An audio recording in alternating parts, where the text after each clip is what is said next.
So these are like parenting decisions that I've made or we've made, because obviously John's involved as well.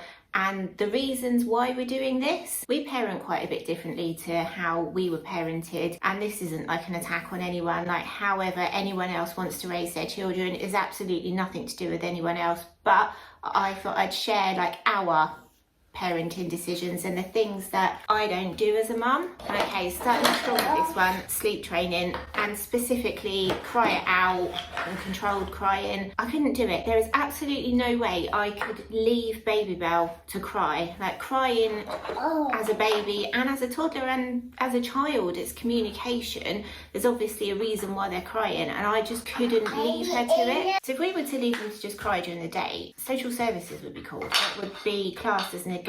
So I don't understand why it's okay to just leave them to cry at night time. Now, if I was upset about something, I wouldn't expect the people that were supposed to love me to just leave me to it, like literally shut me in a room and just be like, no, you get on with it on your own. So I wouldn't want to do that to my child. And also as well, if anyone else was upset, I wouldn't just be like, no, go away, deal with it on your own. You'd go and find out what was going on. And also as well, with Babybel, even now at 2.5, like when she cries, it's like a siren goes off. There's no way I could just leave her to it. Even when she's with John, and I know that she's okay and she's being looked after, if I'm hearing her... Oh yeah. If I hear her cry, my instinct is to go and see what's wrong with her. So there's absolutely no way I'd be able to do it. And also there's all this evidence that's coming out as well that shows that it doesn't even teach them how to sleep. It just teaches them that to give up because you're not coming, their cries aren't being answered, there's no point, they conserve their energy, they shut down. And I guess it's the same as us. If we try and do something and we don't get the response that we want, then we give up doing that. So for me, won't ever be doing that. Next one's timeouts. So this is something that was used a lot when we were kids, and I think it's something that they're completely phasing out of like play schools and schools now, because again, research is coming out, it doesn't teach them anything. Like people say, put them in a timeout so they can think about what they've done, but they don't. Kids are humans the same as us. If I was to do something I shouldn't have done, someone said to me, go and sit in a corner and think about what you've done, what is that going to teach me? So timeouts are definitely not something that we do. Like we're not going to go and sit Babybel on a naughty step or whatever.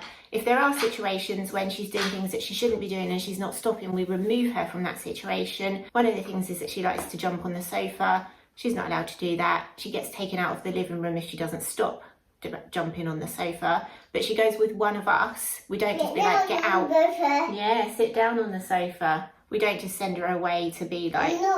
Not jumping on the sofa.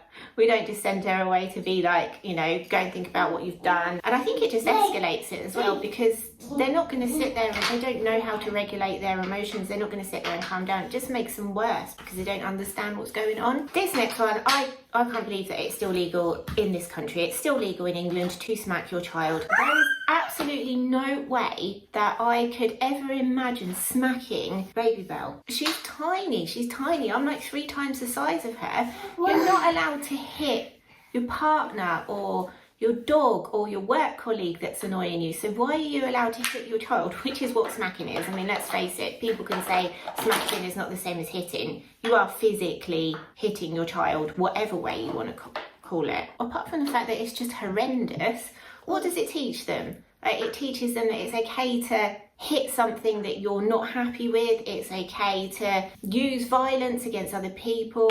And then obviously, what is it then setting up for in future relationships? Like, do they then grow up to think that it's okay to be hit by your partner because you've done something to upset them? And my parents used to smack us when we were kids.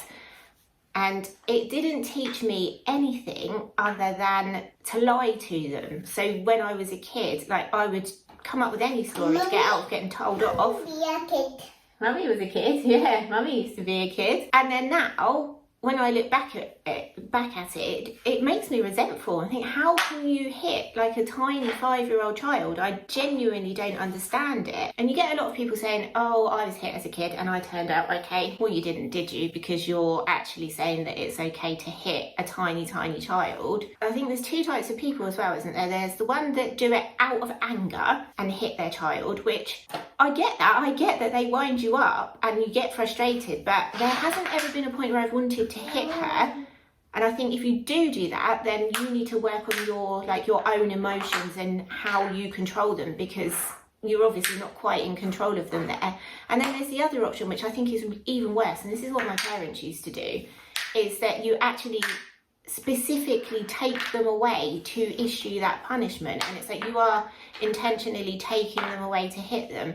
There's no way I'm doing that. I was like, said at the beginning of this video that this isn't about how other people parent and everything, but I think the one thing that I am going to be very judgmental on is people that hit their other kids, because there is absolutely no need for it. My next one is forcing her to give people hugs and kisses. Like, I don't even know what that teaches them. It just teaches them that people are allowed to touch you even though you don't want them to. I absolutely hate random people touching me. I'm not even a massive fan of hugging people that I know, so I'm not going to force that on my child. Like, I know that I have lots of like sensory issues and everything around that. I'm currently going through ADHD testing, but I'm not going to force her. She doesn't want to kiss people or to hug them.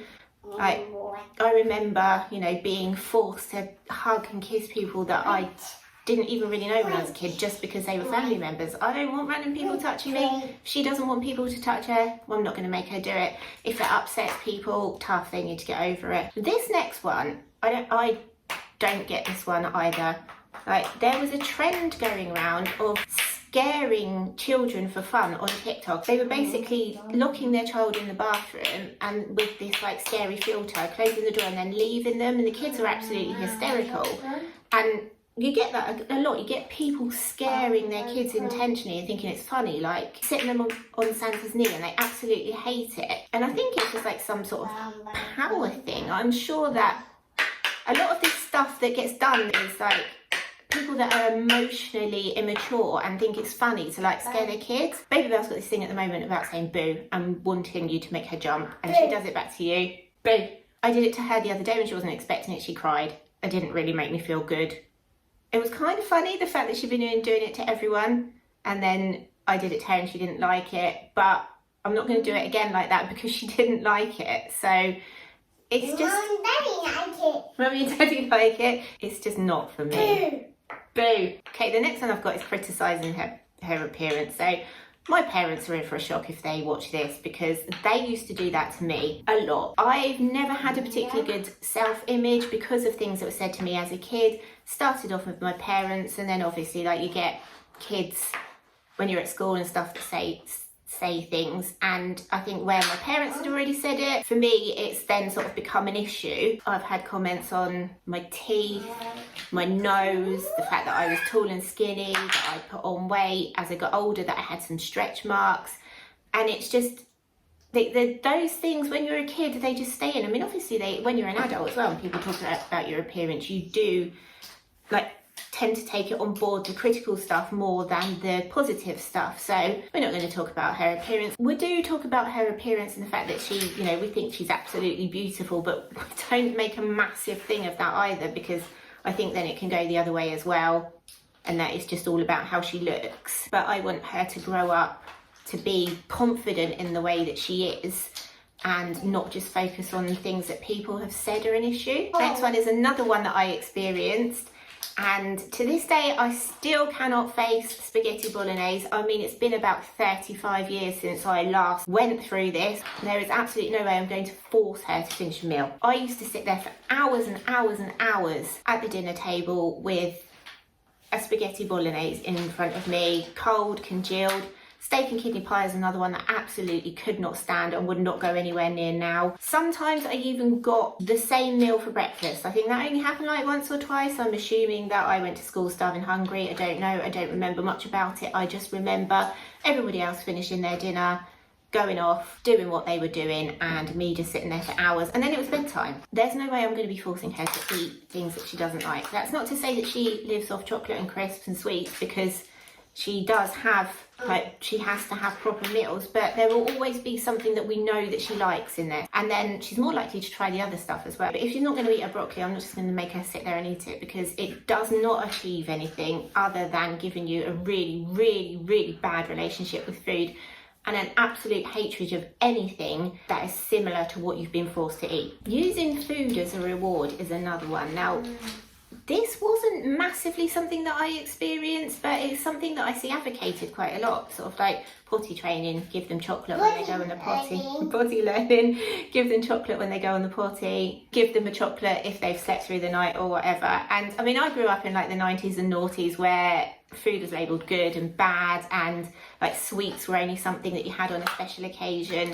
And I don't want her to experience that, because for me, even now that I'm 40, I could just sit there and eat sweets and chocolate all the time because they were something that was special when I was a kid, whereas now they're not. They're just something that we have as part of the meal. Sometimes it's sweet, sometimes it's chocolate, sometimes it's fruit. We're just sort of like trying not to label foods as good or bad, or as a treat, or as something you only have occasionally. Like, there are foods that make you feel better, there are foods that taste good but don't make you feel as good, and it's just sort of like trying to have that balance. Like, I'm not saying that she's going to grow up to not have any food issues. We're not going to use it as a reward, because I don't want her to see food as being something that you can only have if you've done something else. Does that kind of make sense? It's difficult to get your thoughts out around this. My next one is, I don't want to make any subject taboo. I want her to be able to come and talk to me about anything, like, as she gets older, and I don't want to be like, oh no, we're not talking about that, or no, you're too young to understand that. I want to find age appropriate ways to talk to her about everything that she wants to know about.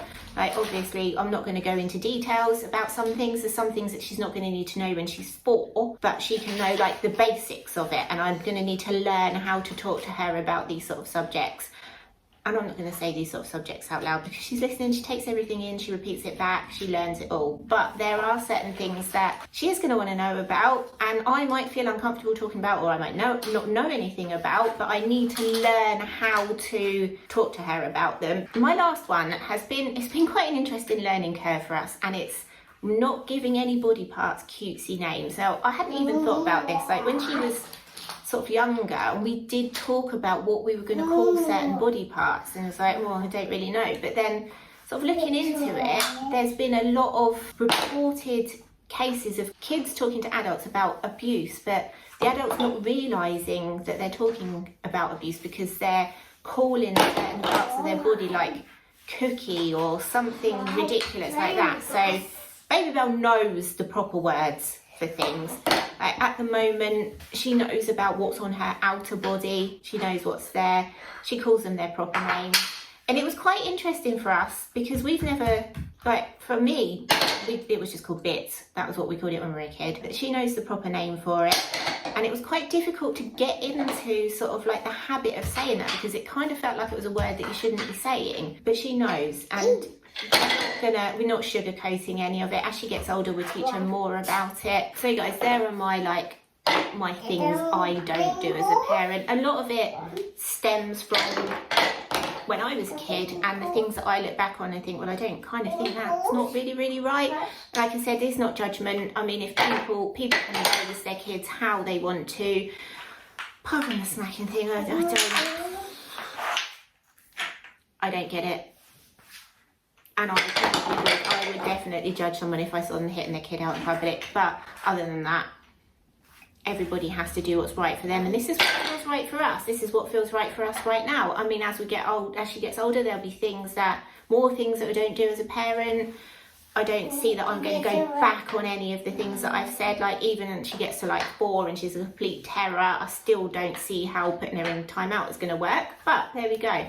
But guys, as usual, really hope you enjoyed this video and found it useful. If you did, don't forget to leave us a like and a comment and hit that subscribe button. It makes us really happy, and if you do know the videos worth showing to other people. We'll see you next time. Bye.